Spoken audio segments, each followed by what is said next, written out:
You felt it today. A message landed in your pocket, and for half a second, everything felt okay.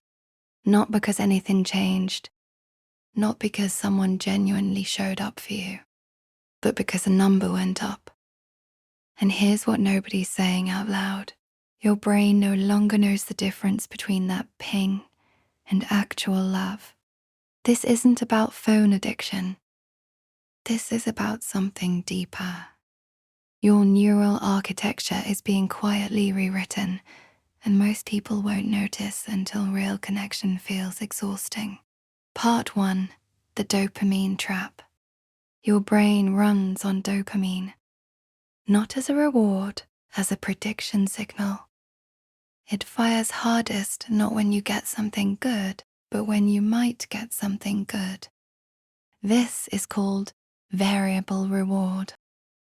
And it's the same mechanism behind slot machines.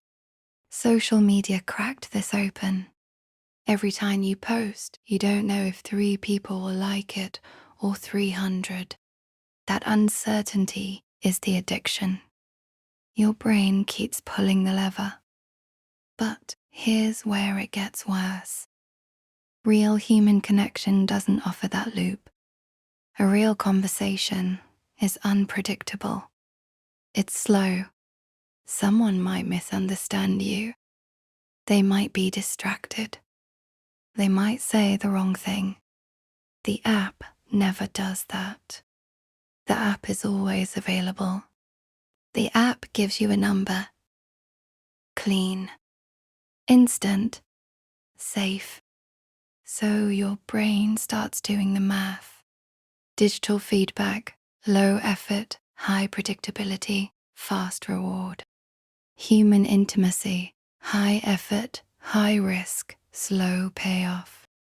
Over time, the brain doesn't just prefer digital.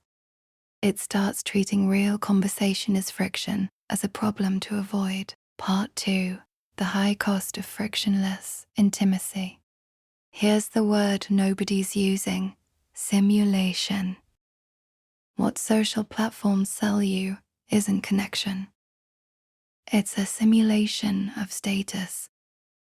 A curated signal that says, you matter, people are watching, you're not alone.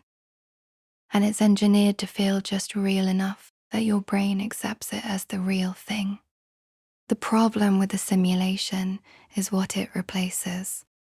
Real intimacy requires vulnerability. You have to say something before you know how it lands. You have to sit in awkward silence.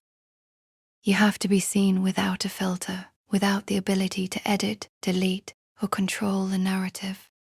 That's uncomfortable. So increasingly, we avoid it. A 2021 study found that despite being more digitally connected than any generation in history, Gen Z reports the highest rates of chronic loneliness ever recorded. We're more followed and less known than ever before. The frictionless version of connection costs you the depth of it. You get the warmth of a notification, but you lose the weight of someone actually knowing you. Part 3. The rewiring. This isn't a metaphor. This is neuroplasticity. Every time you reach for your phone instead of a conversation, your brain reinforces that pathway. Every time you post instead of call, the shortcut gets deeper. Every time validation comes from strangers online faster than from people beside you, your brain updates its map of where connection lives. And slowly, silently, the map changes. Real presence starts to feel too much. Eye contact becomes uncomfortable. Deep conversations become draining. Vulnerability becomes a threat instead of an entry point. You're not broken. You're optimized for the wrong environment. So what do you do with this? You don't delete Instagram. You don't throw your phone away. You do something harder. you notice. Next time you reach for your phone, ask yourself, am I looking for connection or am I looking for a prediction of it? Because the real thing is still available. It's just slower, messier, more honest. And your brain, if you give it the chance, can learn to want that again. If this hit differently than you expected, share it with someone. Not for the metrics, because they might need to hear it.